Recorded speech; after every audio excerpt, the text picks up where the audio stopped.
Magandang araw sa inyong lahat. Halina at panoorin ang munting video na ito, kung saan babasagin natin ang isang argumento na ginamit ng isang International Criminal Court prosecutor laban kay Tatay Digong. Dito papakita ko sa inyo nagkalat sila dito sa pagkuha ng clip na ito at pinapalabas na naggurgor si Tatay Digong under the accusation of extrajudicial killing. Your Honor's coming to the end, and talk a little bit about his road to the presidency. He saw that the political success of his DeVal model, as my friend said, he kept getting reelected. It was working.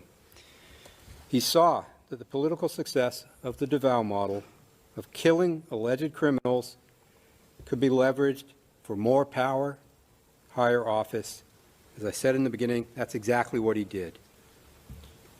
During his presidential campaign, he campaigned on a promise, a pledge to implement the common plan to kill alleged criminals nationwide if elected. I'm going to play a video now, Your Honors, that are just some of the speeches he made. It's a compilation of four. This is a tab 12 of four videos. It's about 4 minutes, but it gives an idea. These are not all the statements, but it gives an idea of the man who ran for president in 2016. If we can play that, James. 3 to 6 months, sabi ko, I will eradicate corruption, criminality, and drugs.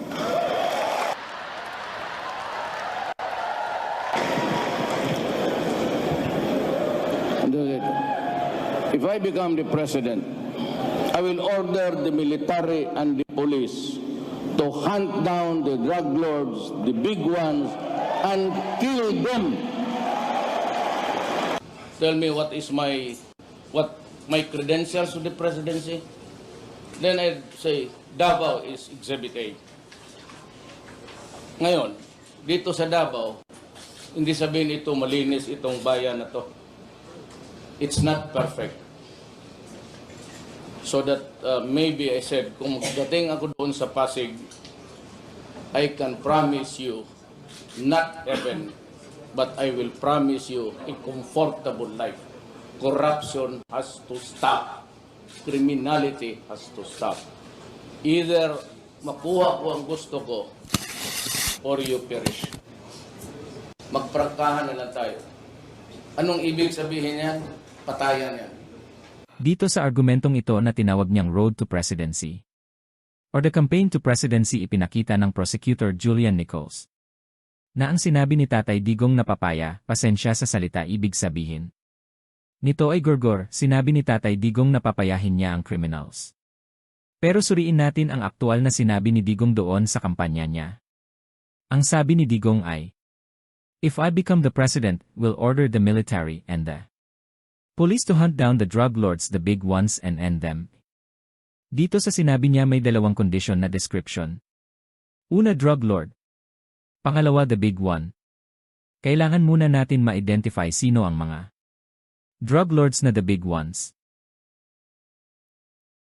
On the drug front, I have the three personalities that are behind in the operation and the trafficking of drugs in this country. You would notice later on, I'll give you a copy, that most of them are inside the National Penitentiary. This would show to you how corrosive and how maybe lawak the dimensions of our problems regarding drug. So, ang nandito is si Wu Tuan alias Peter Ko. He is a triad member and operating the Luzon and the NCR. He's inside the prison, but he's the one directing the traffic of the drug operations in Luzon. He's currently in jail. Leader of Bilibid 19. I don't know what this means. And the other one is Peter Lim, alias Jaguar, Triad of the Visayas. Now, there was an earlier report that a certain Jaguar was killed in Cebu, or I do not know, for lack of information. But he's dead, but he's not the Jaguar that is the leader of the operation for the Visayas. He is also inside the National Penitentiary. And because there is the level of participation, you would notice that Garbo is indicated in the line of hierarchy. And the other one is Herbert Colanco. He is also inside the prison. I was informed that he is the son-in-law of the mayor of Osamis, Aldong Parahinog, and is the husband of the vice mayor, who is the daughter of Parahinog. He is also one of the identified members of Coratong Baliling. So yan, hindi ko maibigay sa inyo, this is the matrix of the diagram of the extent of the operation in the Philippines. Because I was asking for more dossier, and I have to read the documents or the reports or the intelligence gathering of the different branches of government. Hindi ko pa nabasa, ayaw kong this is a mix of Chinese mayors. Maraming mayors dito. As you would read later or no later when I release this finally to you. We'll just compress it. But ngayon lang binigay sa amin sa briefing, and I said I am hesitant really to,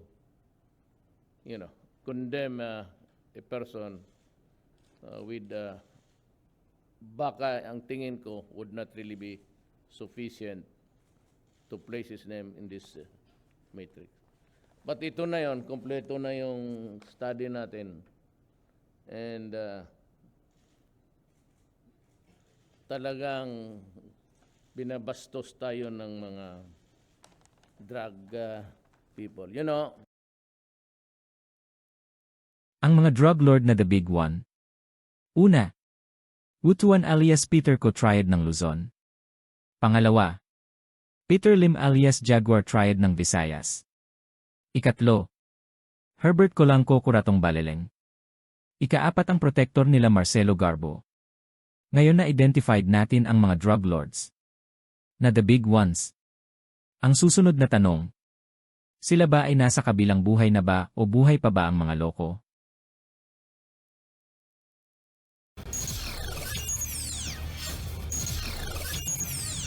Anumang oras ay maaari nang arestuhin ng Sergeant at Arms ng Kongreso si Ronnie Dayan.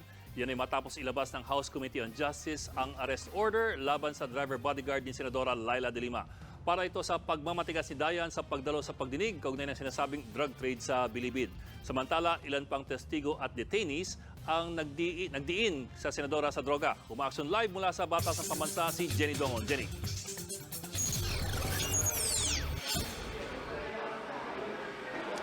Bok, tumagal ng halos 13 oras ang ginawang pagdinig ng Kamara tungkol dito sa NBP drug trade.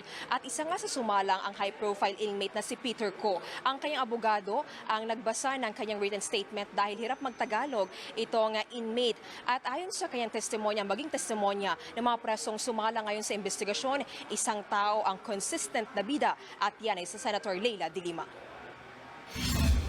Nag-corroborate ang affidavit ng drug lord na si Peter Co. sa naunang pahayag ng ibang testigo. Kabilang ang pagiging malapit ni JB kay De Lima at ang paghingi umano ni De Lima ng pondo para sa kanyang kampanya. Binasa ito ng kanyang abogado dahil hirap magtagalog si Peter. Ilang beses ko mismong nakita na bumisita si dating Secretary De Lima sa opisina at kupol ni JB. Talaga ring pinapaalam ni JB sa lahat na direkta ang linya niya kay dating Secretary De Lima. Dahil dito, nakikisama ako at sumusunod sa mga gusto at kahilingan ni JB upang huwag niyang mapag-initan. In other news, Philippine Police Chief Guillermo Eleazar has ordered 3 PNP units to hunt down suspected drug lord and businessman Peter Lim. Interior Secretary Eduardo Anyo earlier said the fugitive indicted on drug charges may have already left the country. But according to the Justice Department, Lim has no recent record of departure. Let's now talk to Police Brigadier General Rolando Olay for more on Lim's possible whereabouts. Good morning, General Olay. Thank you for... Good morning to everybody. All right. Now, General Olay, just specifically on Peter Lim, what efforts has the PNP taken to actually locate Peter Lim prior to this order by General Eleazar? Well, Mike, we're continuing our coordination with concerned government agencies to locate this Peter Lim. No? And we are validating other information to our units, just like PIDEA and the Criminal Investigation Protection Group. And we are actually coordinating with the Bureau of Immigration to confirm his whereabouts, Mike. Idiniin din ng isa pang convicted drug lord na si Herbert Colanco si Senator Leila de Lima sa umano'y drug trade nga sa loob ng New Bilibid Prisons. At live mula sa Kamara de Representante, nandun nagpapatrol si Ron Gagalak. Ron, ano naman ang kwento ni Colanco laban kay Senator de Lima? Ron? Hindi katulad, Ted, nung unang tumistigo na si Rodolfo Magleo, sinasabing itong si Robert Colanco o si Herbert Colango ay nakaharap ng personal at nakausap pa mismo si Senator Leila de Lima na nooy Justice Secretary pa sa issue pa rin ng drug money na nanggagaling sa loob ng Bilibid. Sabi ni Colango, milyon-milyon ang ipinapasok niyang salapi kay de Lima para na rin sa naging kandidatura nito noong halalan. Pero bukod kay de Lima, Ted, sinasabi rin ni Colango na may iba pang opisyal ng DOJ na sangkot rin dito sa drug trade at drug money sa hearing dito sa Kongreso.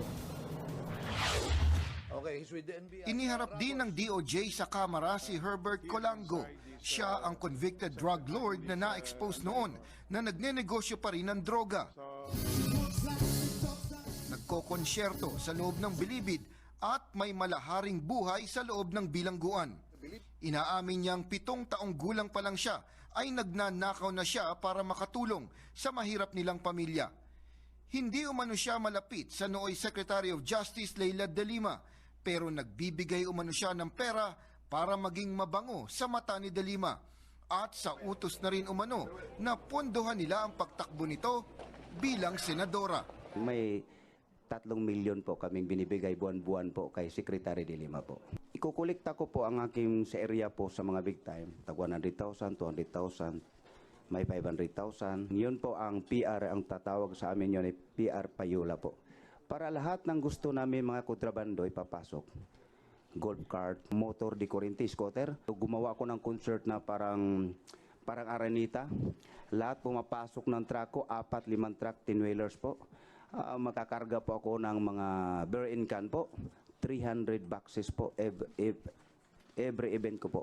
Ang bili ko po is 700 pesos. Binibinta ko sa loob ng maximum po ay 10,000. Bakit mo naman naipasok yan? Samantalang yan ang pinakabawal sa loob ng Bilibid. Ay, siyempre po may paspas po tayo sa Department of Justice ni Secretary de Lima po. Paano ka binasbasa nun? Dahil po doon sa security po niya, ang kausap ko at isang bisis ko po nakausap po si Secretary de Lima sa phone po, isang bisis po. Nakausap mo tungkol dyan sa Opo, pagpasok ng beer? May number po. Ito po ang number po ni Secretary de Lima po. Ang sabi ko po ni ma'am, Herbert, sabi niya sa akin, kumusta? Siyempre, baka ang isip ko naman, baka kunwari si Secretary to. Siyempre, pero yung boses niya po, dahil lagi ko po siya napanood sa TV, talagang siya po. Sabi ko, ma'am, confirm ko lang po, nandito po si Sir Jonel. May instruction po sa akin. Sabi po niya, okay, bahala na kayo diyan. Ma'am, I confirm ko rin po yung October po, nagmula po siya, kinukuha, nag-umpisa po siya doon sa October 2003, kinukuha po niya yung 3M po. Okay. Herbert, thank you. Dito na pinagtalunan kung ang numero ay kay De Lima nga at hindi isang nagpapanggap lang ang nakausap niya. Paano mo naman nasigurong siya yung kausap mo, na si Secretary De Lima? Kasi po, lagi ko nanood ng TV at lagi ko po siya, yung boses niya, nabusisan ko po siya. So talagang boses na boses niya? Sobra pong boses. 100%? 100%. Nagsampa ng mga reklamo ang NBI sa Office of the Ombudsman laban kay dating PNP Deputy Director General Marcelo Garbo at kanyang asawa dahil sa umunay mga tagong yaman o ill-gotten wealth. Narito ang report ni Rajel Adora. Falsification of public documents, paglabag sa Code of Conduct and Ethical Standards for Public Officials and Employees, at violations sa Anti-Graft and Corrupt Practices Act ang mga reklamong isinampa ng National Bureau of Investigation sa Office of the Ombudsman laban kay dating PNP Deputy Director General for Operations Marcelo Garbo Jr. at kanyang asawa. Ang reklamo ay may kaugnayan sa pagkakamal umano ni Garbo ng tagong yaman. Batay sa Statement of Assets, Liabilities and Net Worth ni Garbo noong 2005, mahigit sa 22 million pesos lang ang kanyang net worth, pero makalipas ang 10 taon, umakyat na ito sa mahigit 44 million pesos. Sa mga napanood niyong video ay hindi sila ginorgor, kundi tinawag sila sa hearing upang imbestigahan. Paano may claim ni Julian Nicolas na gorgor si Tatay Digong kung buhay pa ang mga drug lords, the big ones? Sa mga nakalap kong impormasyon, buhay pa sila, either kulong o fugitive. Naititindihan ko na matagal na ang mga videos na ito. But there is the evidence or information suggesting nasa kabilang buhay na sila. Kung may impormasyon kayo na nasa kabilang buhay na sila, paki-comment na lang po at iko-correct ko ang video. Pero sa ngayon, buhay pa sila, nakakulong o nagtatago. Hindi mo pwedeng gamitin yung video na sinasabi ni Digong sa campaign promise to end this drug lord, the big ones, kasi buhay pa sila. Walang bang namatay na drug lords? Meron po, pero hindi extrajudicial killings kundi COVID-19. Namatay kasi sa pangit na kondisyon sa bilangguan at ang unang binakunahan ay ang mga law-abiding citizen.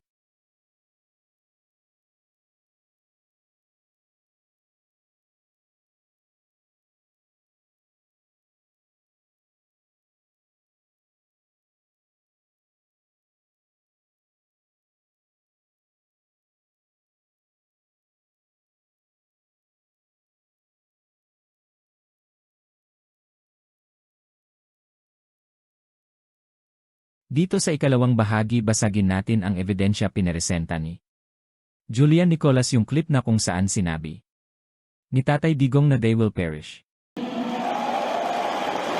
Tell me what my credentials to the presidency. Then I'd say Davao is Exhibit A. Ngayon, dito sa Davao, hindi sabihin ito malinis itong bayan na to. It's not perfect. So that maybe I said, kung dating ako doon sa Pasig, I can promise you, not heaven, but I will promise you a comfortable life. Corruption has to stop. Criminality has to stop. Either makuha ko ang gusto ko, or you perish. Magprangkahan na lang tayo. Malinaw na sinabi ni Digong, Either makuha ko ang gusto ko or you will perish. Sa makatuwid may condition. Makuha ang gusto niya or you will perish. Nakuha ba ni Digong ang gusto niya? Ang sagot ko ay opo, nakuha ang gusto ni Tatay Digong. 1. Nakakulong na ang mga drug lord, the big ones. 2. Heavily monitored ang kanilang selda para walang drug transactions. 3. Si Peter Lim ay wala na sa Pilipinas during his time, ibig sabihin tigil na ang drug transaction. There is no need for these drug lords to perish because they are all in jail.